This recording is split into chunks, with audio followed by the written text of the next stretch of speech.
Hey, good morning. Scott Luton, Greg White with you here on Supply Chain Now. Welcome to today's live stream. Good morning, Greg. How you doing? I'm doing well, Scott. Thank you. And how are you? We're doing great. We are teed up this one of our favorite episodes. Got a great conversation. Are you ready to jump right in? I am. It feels like I've missed Mike. It feels like it's been a while, doesn't it? It's been a minute. So, on today's show, we're bringing back Mike Griswold. We've got an ongoing series, Supply Chain Today and Tomorrow with Mike Griswold with Gartner. So stay tuned for what undoubtedly will increase your supply chain IQ. Undoubtedly. Quick programming note, Greg. So if folks enjoyed today's live stream, what advice would you have for them? Let me think about that, Scott. I'm always full of advice. I would say go to supplychainnowradio.com and subscribe. Just that easy. Hey, we publish. We Follow cover us also on LinkedIn, Twitter, Facebook, Instagram. Follow us on Instagram. It's really interesting. So one more programming question for you, Greg. Yes, Scott. So today we published the latest episode of Tequila Sunrise. Give us a little teaser about some of the things you cover.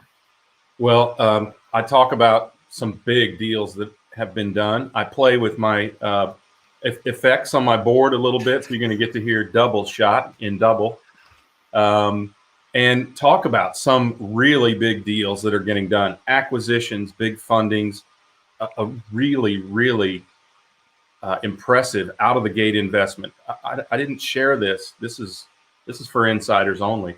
I didn't share this even on Tequila Sunrise, but the company that I talk about that got investment at just coming out of stealth is probably worth in the neighborhood already of $250 to $500 million. And They are just releasing on the market. That's how impressive their technology is.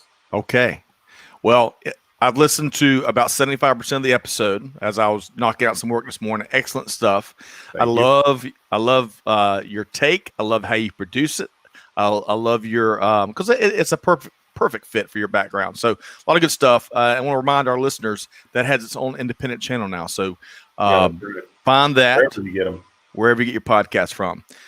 Tequila Sunrise, TECH, Tequila Sunrise. All right. So with no further ado, Greg, let's let's share who our featured guest is today. You've already kind of given a teaser out. So I'm sorry, Scott. I always give that away. That's right. We're going to welcome in Mike Griswold, Research Vice President at Gartner, the well-known global research and advisory company that advises thousands of business leaders around the world. The advisory company. Hey, good morning, Mike. How you doing? Hey guys, great. Doing very well, thanks. Great to spend some time with you again. It feels like it's been a while. So thanks for having me back. I'm looking forward to it. Yeah. Well, this is always a lot of fun for our listeners, and it's a great perspective. And I like to point out, Mike, not only an analyst, but also a practitioner. You've lived, loved, and learned through this process to become where you are. So we really appreciate you sharing your Thanks. time. Yeah, this is I love spending time with you guys. So I'm looking forward to today as well. Yep.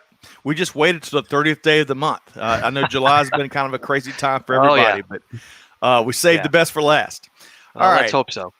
So to our audience, we're going to dive into momentarily, kind of getting Mike's take on the year that has been thus far and some of the key developments. And also we're going to get break out the crystal balls and kind of get his take on what lies ahead. So stay tuned. And we want to also get your insights and observations on 2020 and what it's meant for global supply chain. So before we get there, Mike, Greg, we've got some interesting questions, the lightning round to take Mike through. But Mike, let's refresh everybody's memory. You've been on the show numerous times through this kind of this monthly series.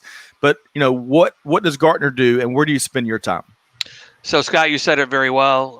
World's leading research and advisory firm. We help folks with their mission critical priorities to drive success for their business. My role there as an analyst is spending time with retailers in the areas of forecasting and replenishment, hot topic emerging around sales and operations planning and sales and operations execution. And as we've talked about in the past, our Global Supply Chain Top 25 program, which continues even into July to have people asking about the learnings from different companies. So, and I, as always, enjoy spending time with you guys and be able to talk about the things that we're hearing about and talking about with our clients. Outstanding. Right there in the front lines. That's right. All right. So great to have Mike back with us here today. Let's get to know him a little bit better. We haven't taken Mike Griswold through the lightning round. So we've got three simple questions. Okay. And as the name suggests, quick questions and quick answers. Yep. And we're going to get to know you a little bit better, a little differently today. Okay. Really quick, want to say hello to Syed, who is joined via Facebook and I think LinkedIn, it looks like. Yeah. Syed, hope this finds you well. Look forward to collaborating with you in a few weeks. And stick around because we want to get your take and the rest of our audience's take on 2020 World of Supply Chain. Okay, Mike, let's suit up here. So first question, your favorite recent business read? Hey, so unlike probably other analysts, I don't read business books, to be perfectly honest. But what I do have, I brought a prop. This book, Perfectly Wounded, just finished it. I read a lot of military history books. This story is about a Navy SEAL who was shot literally 27 times. 16 rounds absorbed by his body armor, which is designed to absorb 2, and 11 actual wounds to the body, all perfectly wounded because they were all in non-vital areas. Great story of overcoming adversity and a great story about what he's doing with his life post-military to help other veterans. So encourage everyone to read that.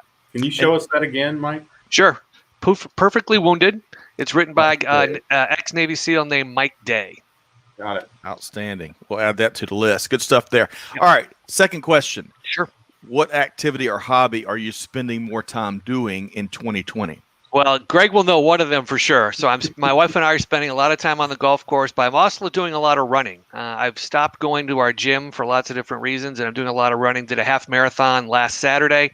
Wow. And just doing a lot of running. My daughter likes to run, so she's keeping me in shape as well. So those two, but golf for sure. My wife and I are spending a lot of time on the course. How is your handicap these days? It's hovering at 12. I have good days. The last few rounds have been okay.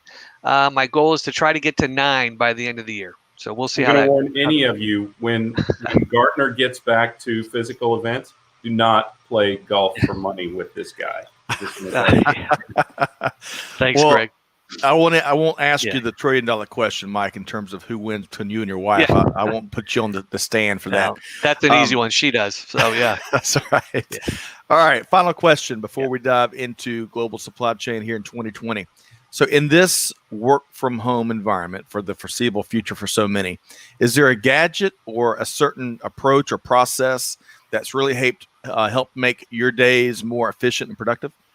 I would say for us on the Gartner side, we've been working from home forever, right? We were remote before that. I think for me, it's been more of a mindset that there's a lot of people that this is really new to, and just letting them be comfortable when the dog barks, or let them be comfortable when kids come running in because they need something to eat or drink. So I think for me, it's been trying to help people feel more comfortable for them, which is probably an uncomfortable situation, right? They aren't used to being, on the camera. They aren't used to working in this remote nature.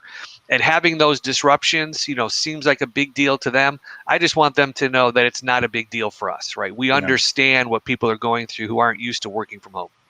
Love that. It's not going to affect their placement in the Magic Quadrant if their dog barks during the interview. Exactly. Right? Yes, that's not part of the inclusion criteria. Right. Love that. That's such a great point. Yeah, that's a really good one. There's so much pressure in general in this business environment. And then, of course, you layer on the stress of a pandemic and all the other stresses we have. Let's take off the needless pressure of a perfect conference call or what have you. So I love that, Mike, and that's worth the price of admission. All right, so Greg, before I pass the baton, I want to invite, give our listeners a heads up of where we're going here. Yeah. So To our audience, we're going to pose this question to our panel here. What have been the most, 2 or 3 intriguing supply chain developments as we look past, now that we're almost in August? To our audience, chew on this question and put your most intriguing supply chain developments in the comments, because after we walk through kind of the panel's take here, we want to feature what you're thinking.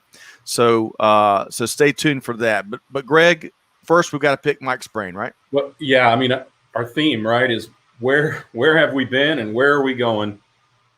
And in 2020, I think a lot of people are asking, where are we now? So, but let's focus on where we've been and where we're going. So, if you look back, Mike, at the first half, just over first half of the year, tell us, what your couple or 3 most interesting, intriguing, frustrating, joyful, challenging experience or developments have been. Yeah, I think there's 2. I mean, it's a great question, and I think it'll be interesting from the audience perspective, what people's perspectives are on this. I think 2 things come to mind for me. One is this area of around risk management. I think over the last couple of years, we've written a lot about it on the Gartner side. I think a lot of people have been taking a look at their risk capabilities through the lens of disruption, which is good. And I think the pandemic has forced people to continue to look at how they analyze and how they respond to risk. I think what's happened, though, is even people who felt they had a very robust risk management plan found that it was severely tested. If you think about retail as an example, I'm sure a lot of retailers have what they think or thought at the time a very well thought out risk mitigation plan. No one in their playbook had the fact that stores would be physically closed for 3 months, no associates, no customers. We just never thought that would be a possibility. And I think one of the things that has happened is people have been forced to relook at that risk playbook, and I think are evolving that much more quickly than maybe they would have thought of. And they're starting to think differently around how they're going to manage risk. I think that's my first observation. Second observation is I'm incredibly proud across all industries of how the supply chains have showed resiliency and agility. Think about the number of organizations, inside of retail, outside of retail, that have completely pivoted not only their business model, but have pivoted their supply chain. We have companies that went from making cars to making ventilators. We had apparel companies going from making clothes to making masks. We have small companies that went from making skis and skateboards to plastic shields. All of that enabled by the supply chain. And I think one of the things that we see in our top 25 companies, if I bring them in, is this idea of a purpose-driven organization. And I've been so impressed by companies around the world in different industries on how their purpose has shifted from whatever I was designed to do as an organization to pivoting to help the world get through this. And it's been, the supply chain, I joke with people all the time, the supply chain became cool when the Jack Ryan character in Amazon is a supply chain analyst. And I think the supply chain now has gotten more publicity, I would say most of it good, than ever in its history. And I think supply chain professionals should be really proud about the job they're doing. So those would be the 2 things that I've observed that really have stuck with me over the last 6 months. So I want to go back to your first point on resiliency, and I'm curious your thought on this, because as a forecasting professional and you're very aware of outliers. So do you think there is a possibility that people overreact to the possibility of such a disruption occurring and cost themselves a ton of money by doing so? Yeah, I think so, Greg. I mean, I think, retail by its nature, whether we like it or not, is very reactive, right? We tend to have these huge pendulum swings. And I think, this is one of those where we're going to have to resist the temptation to swing with the pendulum around the demand signal. Yeah. When I think about some of the decisions that the apparel industry made early in the pandemic, which is cutting orders, cutting production, cutting manufacturing, which at the time from a cost perspective was probably the right thing to do. Yeah. Now, we could debate the magnitude at which companies made those decisions, because right now they're living with the byproduct, which is, okay, how do I start up manufacturing? How do I restart those orders based on the magnitude of the decision I made? So I think, one area that I'm seeing a lot of help come to retail is from your old area, Greg, the technology providers. Mm-hmm. A lot of them are doing a really good job of helping retailers understand the impact that this demand or lack of demand in some instances is having on their history and is going to have on the future. So yes, there is that risk. I would ask retailers, think about your, working with your technology partners on that.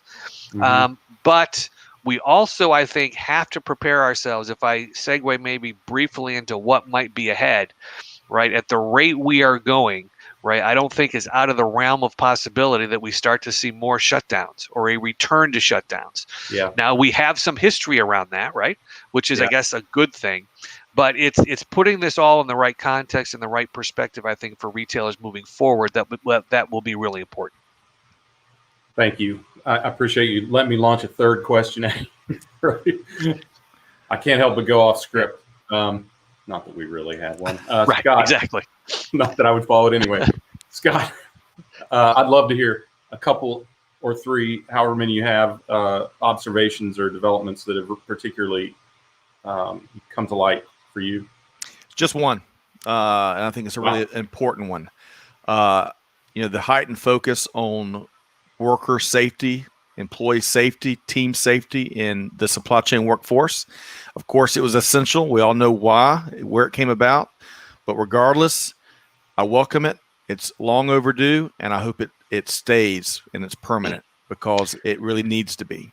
So that's looking back. That's perhaps my most favorite development. Yeah, Scott, let me just pick up on that real quick. One of my coverage areas is around retail supply chain metrics, and I've been working with probably four different retailers that are which this particular metric around safety was never part of the discussion of putting it in an end-to-end supply chain metrics framework. And I'm working with 4 retailers now that are implementing and putting in their hierarchy some measure around safety. I agree with you completely, Scott. The current environment has raised awareness around that. I think organizations have always had somewhere in their myriad of metrics, metrics around safety, but the fact that it's now getting elevated to a top level supply chain dashboard, I think is great. Yeah. And I think it reinforces your point about the importance of having that as a key measure. Yeah. One other quick point, and Greg, I want you to weigh in too, but I saw a recent advertising campaign with a major home improvement line of stores, and they talk about how safety is not a priority, but it's more important. It's a core value. Yeah. And I love whoever came up with that, and I hope that is true. It's not just a marketing jingle, but that really is what we need to embrace. That's what that level of it's table stakes. It has to happen. I mean, there's some companies that have been geared that way for a long time, but it's overdue that everyone has to embrace that, because that's how we're going to keep everything moving ahead, and most importantly, protect people and protect the workforce that takes care of us. All right, Greg. Yeah, I just want to refresh for the audience. We've had a few people tune in. So what we're talking about right now is the 2 or 3 things that really stand out as, thank you, most intriguing supply chain developments, right? Those things that really stand out to you. So in just a second, we're going to ask the audience to sound off. So mine is really high level, but of course has a ton of tentacles. I won't go into all the tentacles, but it kind of addresses a lot of what both of you have said. The fact that people know what supply chain is, the fact that supply chain is being talked about every single day, and the level at which supply chain is being discussed by state and national and world governments, and in worldwide discussions, people now finally realize something that Dominique Zwinkel said about charitable programs: no product, no program. Right? And well put. It's very, very simple. And what I think is enlightening to both consumers, us as consumers, and us as supply chain professionals, is that consumers are part of the supply chain. You're not done with the supply chain when you get the goods to the store, or even when you put the goods into the consumer's hands. The consumers are the beginning and end of the supply chain. And that recognition will serve supply chain well going forward. It's probably going to take a little bit of time to adapt. Mike, you talked about agility. You've talked about, you have your supply chain or your sales and operations planning versus sales and operations execution initiative, and sales and operations execution is a big part of that, and recognizing the consumer as part of the supply chain is critical for that as well. Yeah, Greg, I agree completely. I think that has been really evident in the incredible growth almost every retailer has seen on the e-commerce side. So that muscle is getting exercised relentlessly, and I think what many organizations have now realized is exactly what you said, is through that e-commerce transaction, I have to be able to satisfy the customer until the product gets literally in their hands, in their home, or in their car. And I think the supply chain in the past has probably taken the position, hey, if I get it to the store, my job is done. And I think all of our research tells us that once it gets to the store, the job is not done. And you're spot on, Greg. The customers are evaluating the entire experience for a company and for a brand. And I think now more than ever, the supply chain is a critical enabler of that brand experience, more so than we ever have been in the past, I believe. Undoubtedly. I mean, as we talk about things like sustainability and circularity and fair trade, just in the last week, right, this whole Xinjiang province thing has kind of blown up. It's well known that it is a slavery. A lot of forced labor occurs in that province, and there are sites that name 90-ish brands that either directly or indirectly participate in that sort of practice. And the deniability that used to exist simply doesn't, because of the transparency and the availability of data out there. You can't say, I didn't know a second or even third tier vendor was participating in bad practice, right? And that recognition needs to occur very soon. I can tell you that I'm making buying decisions based on that, and it hurts because it's one of my favorite sports brands, and I can't feel good about buying their products right now. So there's a lot of brand impact for retailers, for brands, and they need to embrace that aspect of it, that the supply chain is a part of their brand. Let me share a quick thought from a listener here. Nerfad Nadarevich, I hope I said that right, Nerfad. He says, warehousing, technological developments via automation, proper investments into supply chain as people see how important the supply chain is to our lives. We've seen this during 2020 apocalypse that we're all surviving in currently, so that's good. And I think that various people have different viewpoints on this, but I think a lot of it has to do with where you focus your efforts in the supply chain as well, what you tend to see and what jumps out at you, right?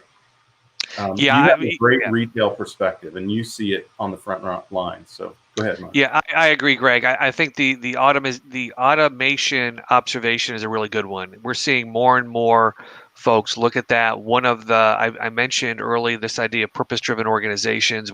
Another trend we see in the top 25 is this idea of being a digital orchestrator, and understanding kind of what digital means to the organization, and then how do I enable that through the supply chain. And certainly, we would talk about responsible automation, meaning as you automate, how do you upskill and reskill the folks that may be displaced by automation? Yeah. Because that to me is an important one. A lot of organizations have a lot of institutional knowledge that while we can automate some of the tasks, it becomes really difficult to replicate the institutional knowledge.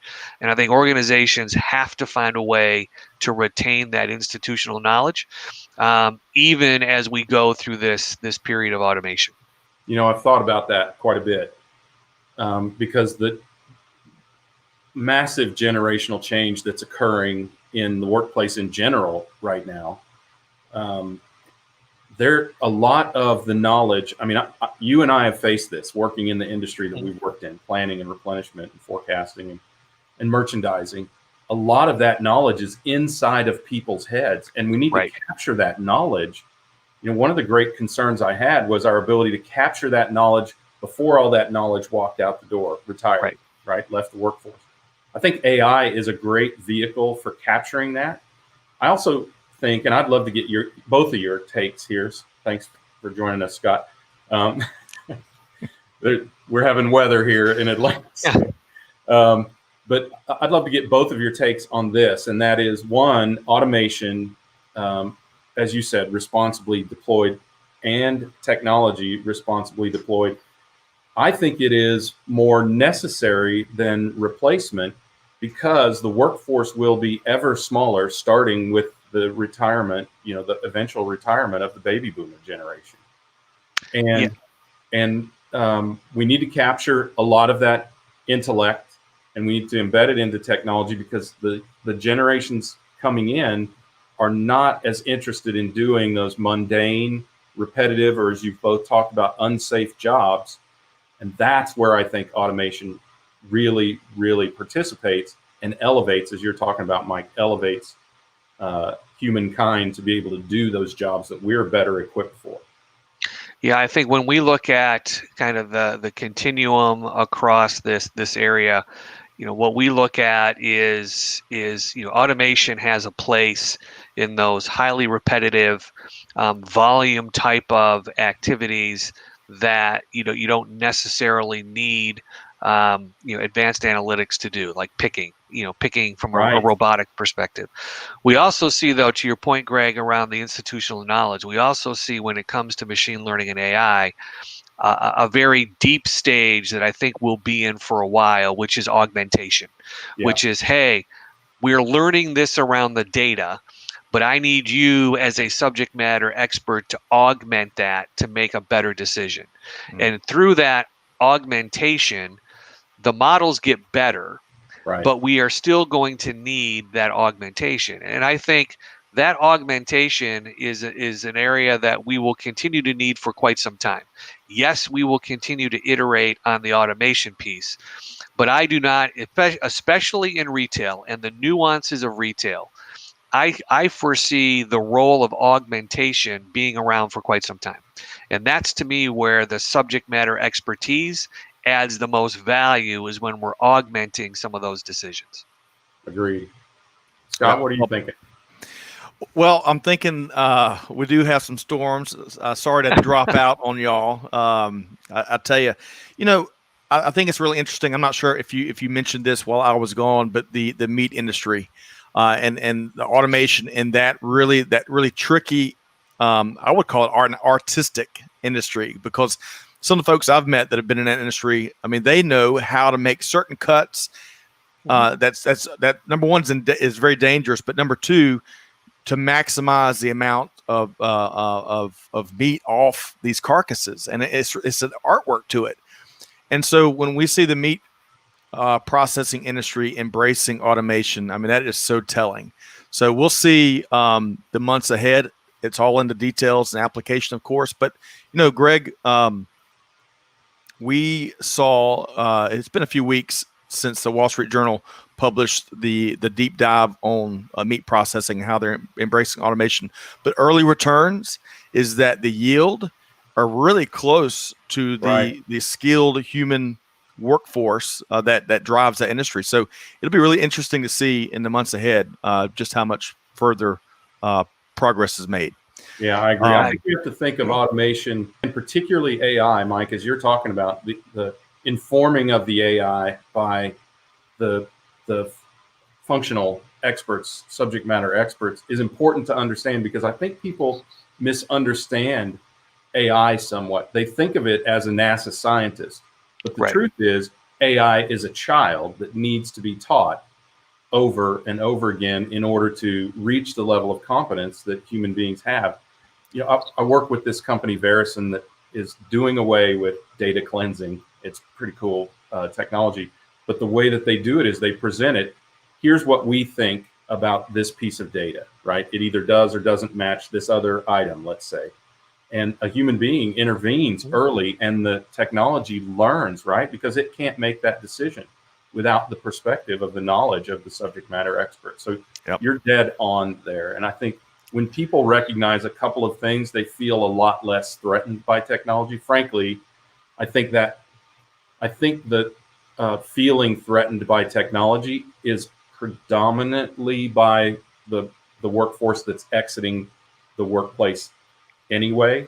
I think it's much, much more accepted, obviously, by Gen Z and Gen X and Gen Y. So not necessarily in that order. Yeah, I think maybe one last thought, Scott. I think in general, I think the dilemma that we face in retail, I see it all the time in the planning area. I'm sure Greg saw it on his side, is this balance between art and science.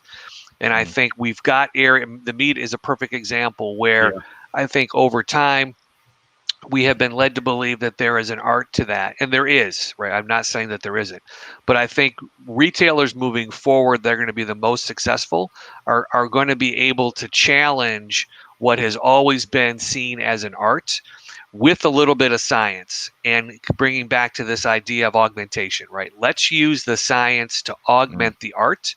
We're not looking to use science to replace the art, but we also need to be open to areas that we thought were only an art, that there is some science we can bring to help that. To me, that's going to be the big balance, is that art and science balance. It's funny you mentioned that now, Mike, because Stefan Mao just said, agreed, Mike, this was to one of your previous comments, wealth of data is already there, but supply chain professionals have to make sense of it, right? Agree completely. That's a great affirmation of what you're saying, and well said. Thanks, Stefan. Yep. All right. So when I dropped out, I lost sight of a few comments that we had out there. Stefan and Nirfad and Jamin and Syed here, and anyone else that's tuned in, because I've lost some visibility. Hey, tell us what you're seeing. Tell us, looking back, what's been your favorite development, or your most intriguing development? You name it. We want to hear it from you. And also, I want to give you a sneak peek of what we're going to talk about next. Greg? Yeah. So now, for some of you late arrivals, let's break out those crystal balls. So Scott, since you thought you were ready, but you left us for a minute, I want you to go first, and then me and Mike will comment on what you say. How about that? So what are a few of the supply chain developments that you expect to see? Sure. I'd like to say, folks, that we don't often get to hear Scott's point of view first. So I think this could be really valuable. You often are gracious enough to allow the rest of us to talk and then reflect off of that. But I want to hear your unadulterated opinion here, because it's insightful. Boy, you really built this up. It better be good. It better be good. And you know what? I hope Mike agrees with me, or else I'll be in trouble. But so SKU rationalization, right? Here it comes. I love this topic. We've talked so much about it. It's been in supply chain. It's been in business world forever, right? It's nothing new to any supply chain practitioner out there. However, in the pandemic, it's getting a lot more emphasis as organizations have really streamlined. So we saw the news that came out with the Coca-Cola company this last week or so, how they took it to a new level with brand rationalization.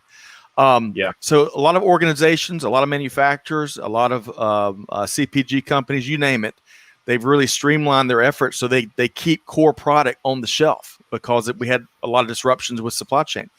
And what I believe is going to happen, looking forward, looking ahead with my broken crystal ball, is we're going to see a heightened discipline and a heightened decisiveness when it comes to SKU rationalization. And while All of us have been spoiled as consumers by the Amazon effect, that we get what we want when we want it at the price we want, and in all 237 brands. Greg, we were picking on the jam industry earlier and talking about how, for those three people that like boysenberry, lemon, grape mixed jam, that product has always been on the shelf seemingly. Yeah. Well, in 2020, a lot of those fringe products, the 20%, have not been there. So my bold prediction is that we're going to see the needle kind of move a little bit in the other way, whereas there's going to be a little less choice in certain markets because companies are going to put that SKU rationalization in a headlock and really apply it in ways maybe we haven't seen in recent years. First of all, Scott, anytime you use a WCW or WWE term like headlock, I'm 100% in agreement. And can I get an amen, Mike Griswold? Yes, amen. Rationalization, right? Yeah, I guess, Scott, I wish I was as optimistic as you are around that. So, and the reason I say that is I agree with you completely. During this pandemic, we never let a good crisis go unused. We've been forced to SKU rationalize on the manufacturing side. They've trimmed back the SKUs. We've seen little to no new item introduction over the last 6 months. Wow. It's been focusing on the current portfolio SKUs and what do customers really want. And I think during the pandemic, customers have been voting with their wallet, and we're getting a really good sense of what customers want. The long tail, I think, is starting to become a shorter tail. The reason, though, that I'm not as optimistic maybe as you are, Scott, but let me be clear. I agree with everything you say around where we should be going. My concern is I spend time with merchants. They never saw an item they didn't like, and many retailers do not have that internal discipline built around SKU rationalization, and they don't have, many of them do not have a rich, activity-based costing methodology. They don't have a direct product profitability methodology. So oftentimes the new items tend to grow. Here's my hope. My hope is that we do use what we've been going through as an opportunity to take a very holistic look at SKUs. I think one of our alternatives is, because we've exercised this e-commerce muscle, let's take some of those boysenberry jams that I know Greg is so fond of, right? Yeah, Let's make them an online only SKU, right? Or let's maybe move some of those lower volume SKUs into my supplier, and we can do vendor drop ship. But in general, if we get together a year from now, I feel pretty confident that we will not have seen a significant reduction in SKUs like you would hope for or like I would hope for. But I think we've got an opportunity to go in that direction. You are a former merchandiser also, right? Weren't you also a merchant? I was not, but I hung out with them. So okay, yeah. So you're jaded, right? You are so jaded. Yes, but not wrong. Yeah. I happen to agree that it's going to be a struggle. But here's what I do think. I think that it will separate the retailers and the brands who excel from the ones who continue to flag and flounder. The ones that do undertake a sensible rationalization process will excel, and the others will continue to have the sins of the father visited upon the sons when the next disruption comes around. There's no doubt in my mind that is the case.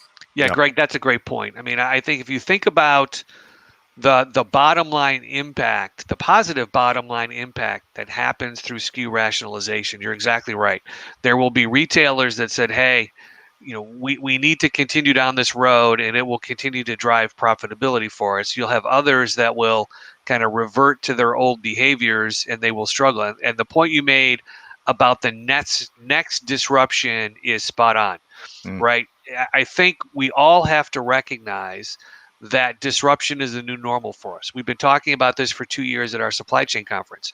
Now, hopefully, the next disruption is not nearly as Massive is the Disruptive. one we're facing now. Yeah. But I think, we cannot put our head in the sand and think that this is the last disruption we're going to face as a supply chain. It is one in a series of disruptions that we will all have to face over the next few years. Hopefully, they're just a different magnitude. I think with this new awareness that we've talked about so much just today around supply chain, a good retail management team will tie supply chain and merchandising together and make merchandising responsible for the impact on supply chain. When that happens, things will change, because it really is the sins of merchandising visited. I mean, I've been on both sides of the table as a practitioner, right? So it really is the sins of merchandising often visited upon supply chain, and merchandising can wash their hands of the problem because they only have a few metrics, GMROI, et cetera, right?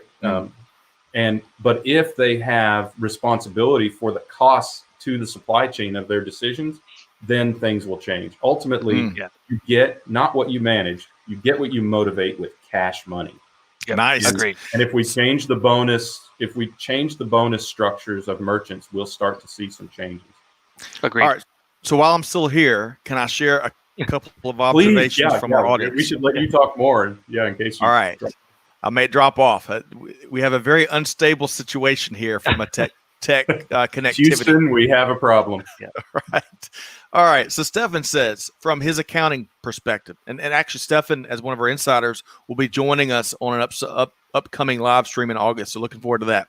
So Stefan says, from the accounting side, I can only hope on SAP and Porsche's examples from the recent SAP Sapphire conference that any kind of menial work is done by an AI and only reports need to be analyzed by people. So that is an interesting observation and optimistic look, I think.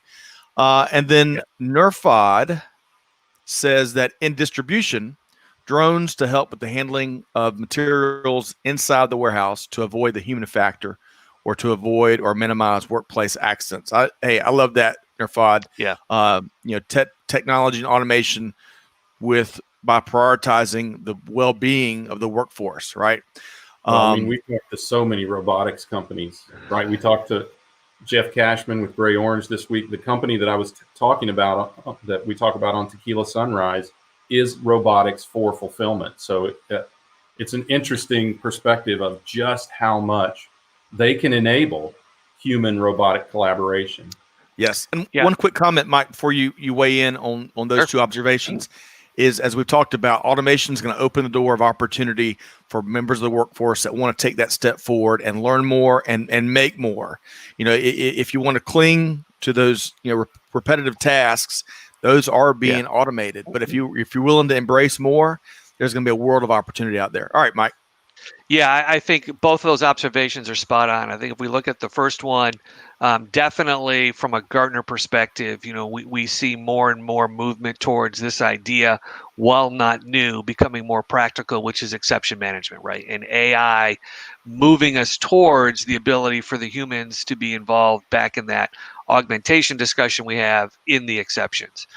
I think it's the drone piece I'm fascinated by, because if we rewind the clock, right, to when Amazon first started talking about drones, that was like the late night joke, right? Amazon drones, blah, blah, blah.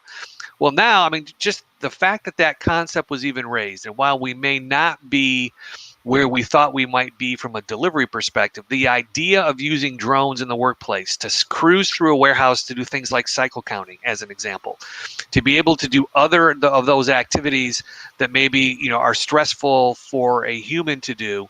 The fact that Amazon was first talking about bringing drones into our supply chain, the fact that people are taking that and running with it in different application areas, to me, is fascinating, and it just shows, I think, a trait that organizations need to think about embracing the unconventional, like drones, and be open to what are the possibilities that we can use this technology or this platform for within our organization. Yes, maybe it doesn't work for delivery right now, but what about these other things that we're trying to observe in tall, expansive buildings? A drone can certainly get up and down the aisles and do cycle counting Right. faster than people can, right? So Right. to me, it's fascinating how some of these technologies are being reworked in different areas that maybe they were initially thought of, but are still very viable capabilities.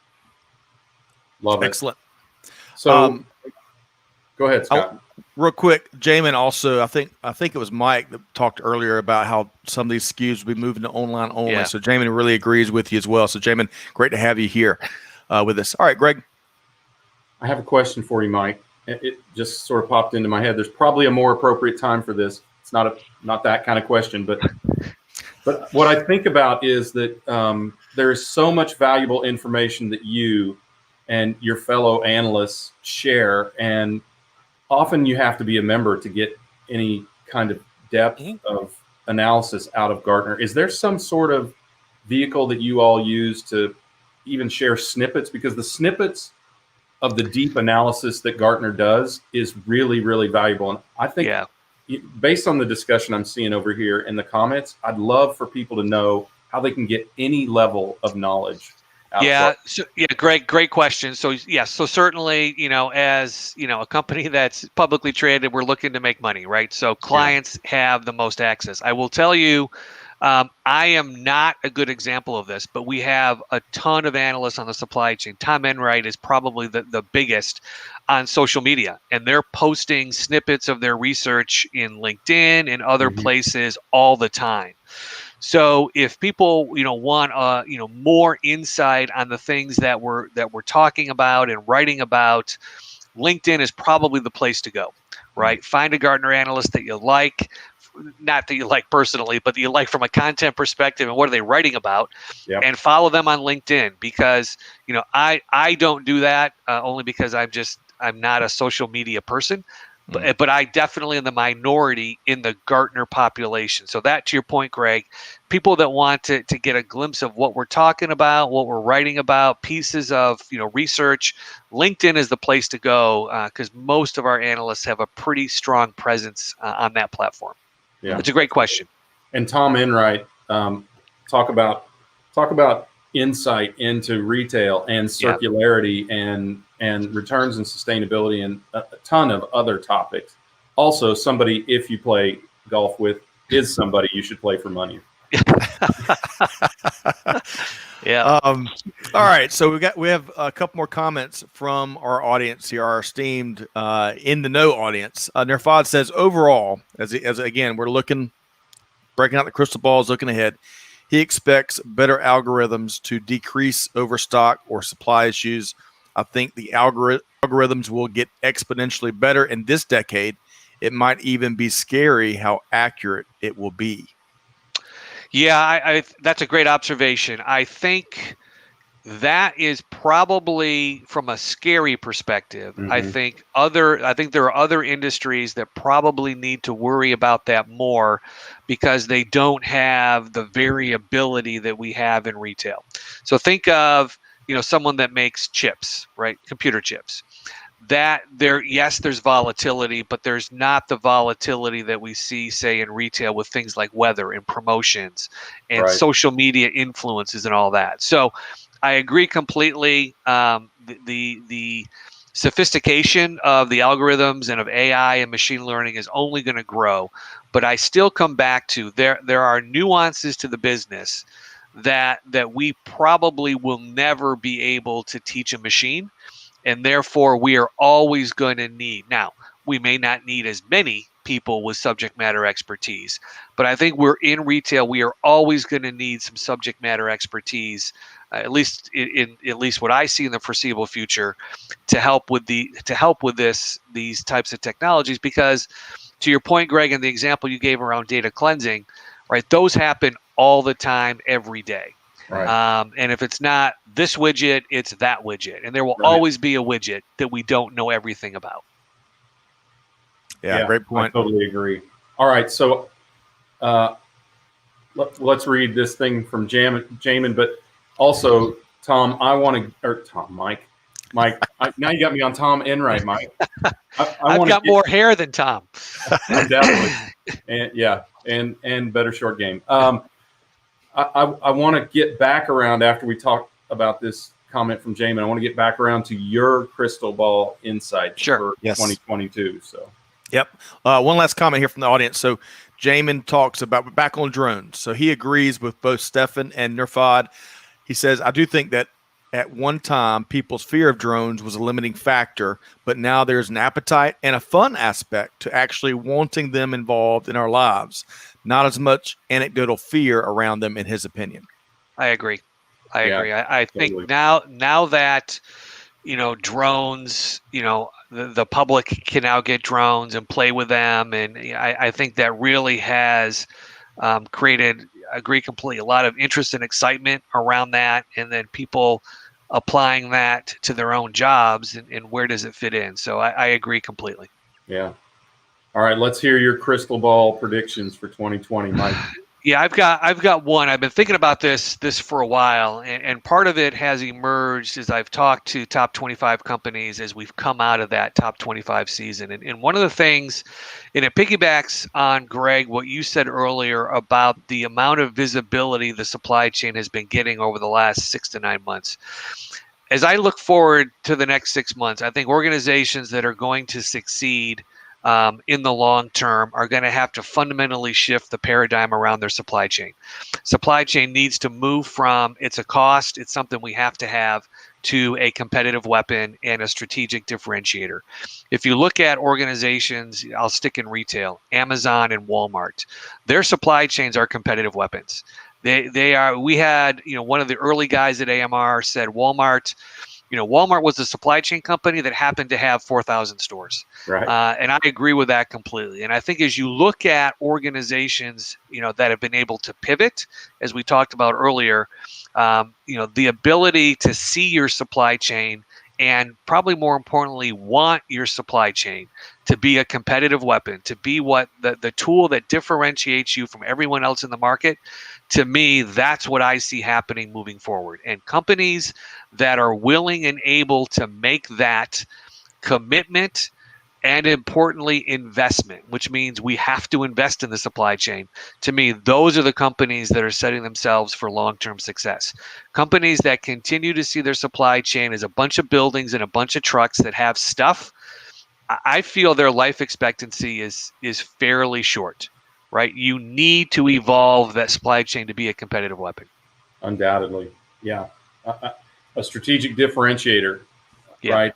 I'm hopeful. And I know you, Mike, you and I have been talking about this for years, maybe nearly a decade, that people should already have been looking at their supply chain as a competitive weapon, as a strategic differentiator. But the perspective on what strategic differentiator means should have changed during 2020. As we were talking about, it does represent your brand, right? It does enable your brand, right? No product, no program, right? So I think we have to really revisit and even think more deeply about what you're talking about than even we were thinking when we started talking about it some years ago, Mike. I mean, I think you're there. Yeah. I think I'm there. I think what we will have to do is bring retailers, and I think even more so manufacturing and brands there. And the difference being retailers and distributors, they're on the front line and their margins are tight. I mean, some distributors make 1% to 3% net margin, and retailers make 3-ish to 5% net margin, but manufacturers are fat on profit. They're making double-digit net margins. That means after tax. So they don't have to be as efficient, and they've gotten away with it. But I think what they might start to realize is that their sloppiness, I don't mean that in a derogatory way, but I don't know a better word right now, but their sloppiness not only impacts their profitability, which could be higher, but it also impacts the supply chain, and now people know it. Right. So That change you're talking about will come relatively fast. Yep. Mike, you've got someone that agrees with you. Amen, he says. Stefan says, visibility is key from stock to delays to where are your suppliers and customer to interruptions and so on and so forth. So good stuff there from Stefan. And Jammin has got this phrase I love, and it's so apropos to this conversation: adapt and thrive. And gosh, shouldn't life be that simple? So Jamie, great to have you here, and love that motto there.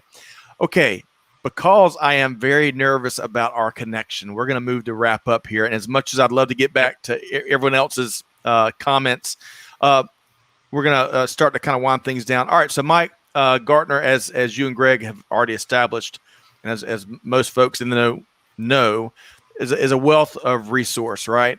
Resources and insights and you name it, perspective. And you work with so many business leaders globally to help them process the landscape and this ever-evolving landscape and look for those signals. But what is, with us now being in this virtual event world, what's the next big event that Gartner is facilitating you're part of where folks can plug in and learn more? Yeah, Scott, thanks for the chance to talk about that. So yeah, the whole on-site event thing has been, turned on its head. We have we've moved our supply chain symposiums to virtual events. We have October 6th through the 8th. We're doing our Barcelona symposium for the supply chain virtual. And then November 3rd through 5th is our North America one. So lots of content. A little bit shorter, condensed content because of the medium that we're working in, but we hope people will dial into some of those and get that conference experience, albeit in a virtual world. But in October and November, we're doing our two big events virtually. Outstanding, Greg. Golf. What's that, Greg? So no golf. Yeah, right. I'm afraid not.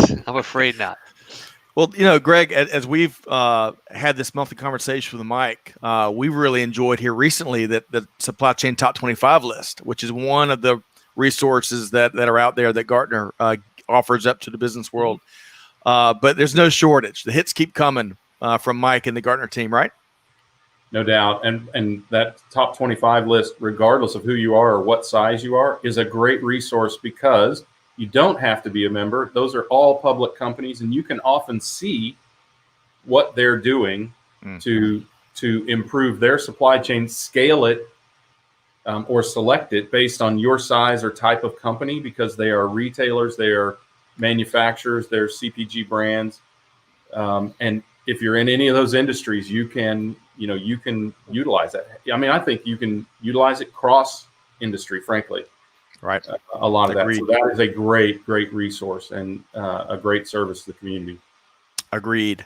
All right. So, Mike, let's make sure folks know how to connect with you and how to plug into the world of Gartner. Sure. Mike.Griswold at Gartner.com, the easiest way. I do have a homework assignment to try to be more responsible on LinkedIn. But until that point, email is probably the best old school way to get a hold of me. Well, if you want to send us whatever you're not posting that Enright is, just send it to us. We'll put it up there for you. All right. Great. Thank you.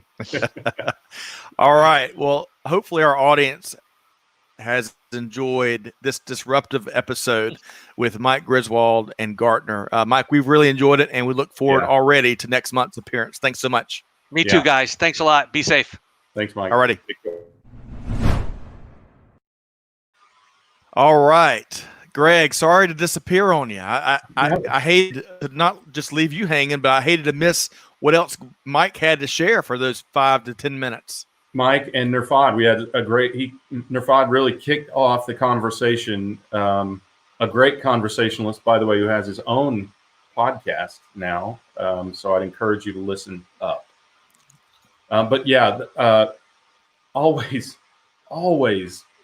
a joy to talk to Mike. He has such fantastic insights, and he brings something that I think we don't see enough in supply chain, and that is the consumer and the retail perspective. Yep.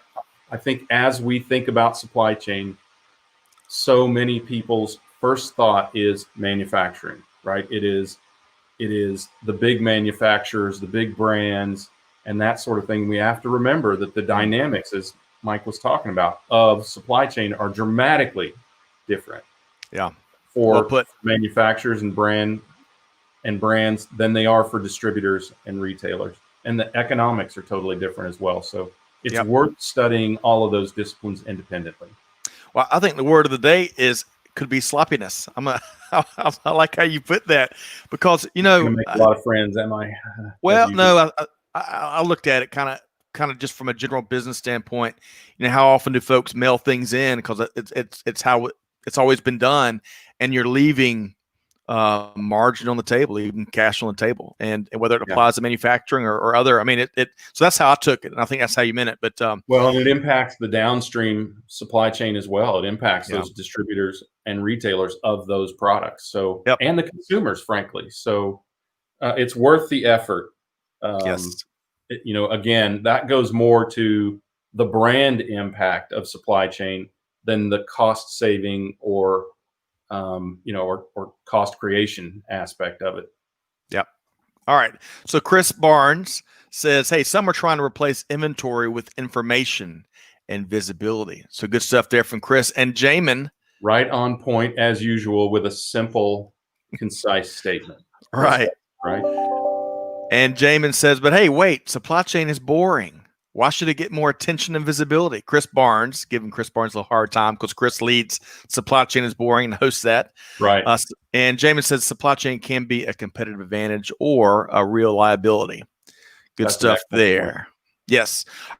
All right. So real quick, because I'm not sure when I'm going to lose the connection next. Storms are in the Metro Atlanta area, it seems.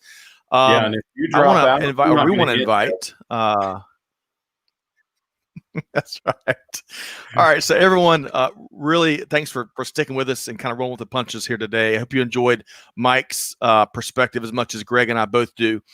Tune into our next webinar, August 19th. We're going to be featuring Rod Shurkin and Kelly Barner talking about a topic that's getting a ton of attention, but you're going to get some unique perspective, especially from the procurement space, which is a really hot space across global supply chain. Right, Greg?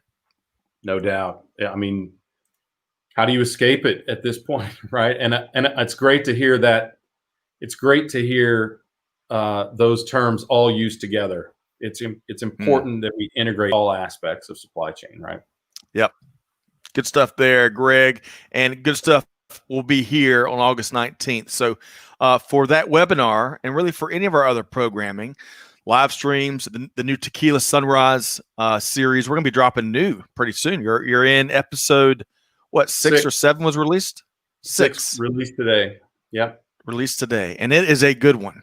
As I mentioned on the front end, I'm only about 3/4 of the way through, but Greg has got an ability, and I'm partial, but still, it's true. And I'd only tell you if it's true.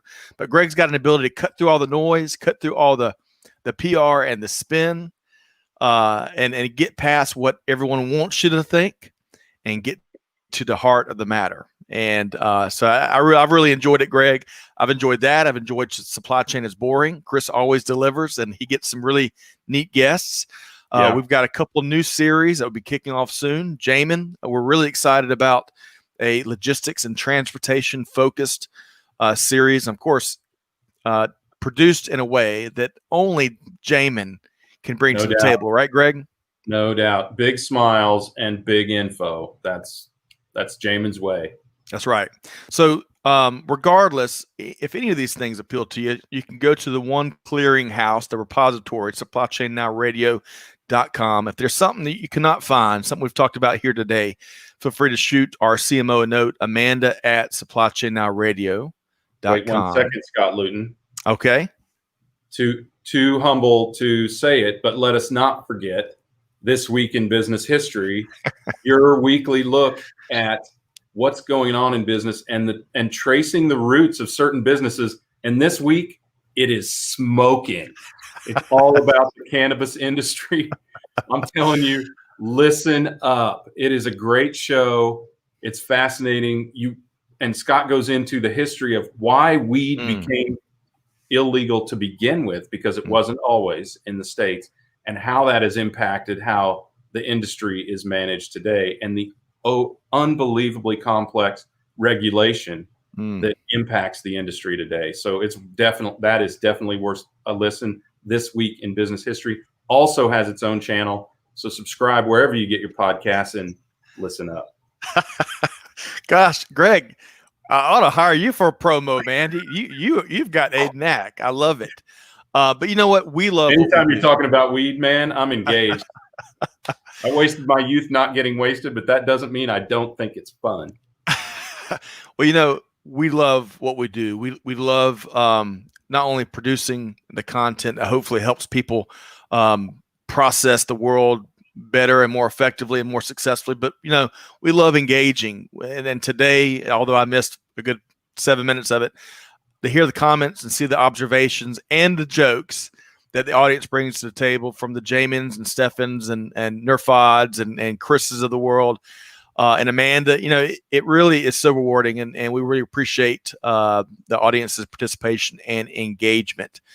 Okay, one final joke, because Stefan makes a play on your cannabis play there. He says highest quality information. You say, Stefan, we see what you've done there. All right, so. With all that said, hopefully our audience enjoyed this session with Mike Griswold from Gartner as much as Greg and I do. He is just, you know, much like I was talking about your perspective, Greg, Mike has a way also of cutting through the noise and really getting to the root of what to expect, also of how to process some of these developments and why they're important. So one of our favorite series, right? Well, what I really dig about Mike is that he is talking to the retailers and the technology providers to them and to their trading partners all the time. He knows things like, we hope what that SKU rationalization will be, as you say, right? But and I was kidding when I said he's jaded, but he's seeing what the will of the organizations are today. And I think if we asked Mike, and maybe we will next time we have him on, I think he likes advocacy like you are providing because they hear the drumbeat from him all the time, right? He's like their parent. You need to do this or it's going to negatively impact your business. As I say, if before COVID you were foolish enough to build your house on sand, after this flood is over, don't be foolish enough to do it again. But that perspective that you provide is like a favorite uncle to his kids, these retailers and technology companies and brand manufacturers. It's like a favorite uncle saying the very same thing, and you listen differently when someone besides your parents tell you something. I love that. That brings so many visuals, but good stuff. Always good stuff. I hate to call it, you know, wind things down, but on behalf of our entire team here, including Greg White and Amanda and Clay and the whole rest of the team. This is Scott Luton signing off today. Hey, you know, do good, give forward, be the change that's needed. And on that note, we'll see you next time here on Supply Chain Now. Thanks, everybody.